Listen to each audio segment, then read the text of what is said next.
the Father, and of the Son, and of the Holy Spirit. Amen.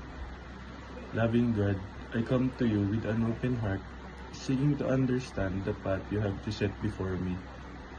I thank you for the gifts and talents you have bestowed upon me, and I ask for your guidance as I discern my single blessedness, vocation in this world.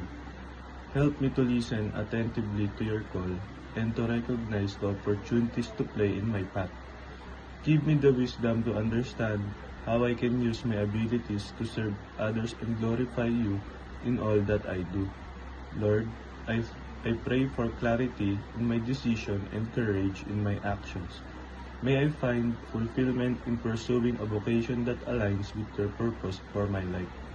Surround me with mentors and supportive community that together we may seek your will and inspire one another to live out our callings. In times of doubt, remind me that I am not alone and that you are guiding my steps. May I always seek to be a vessel of your love and compassion. No matter where my journey leads, thank you for the gift of life and the chance to serve you and others. I place my trust in you, knowing that you have a beautiful plan for my life. In Jesus' name, pray. Amen. In the name of the Father, and of the Son, and of the Holy Spirit. Amen.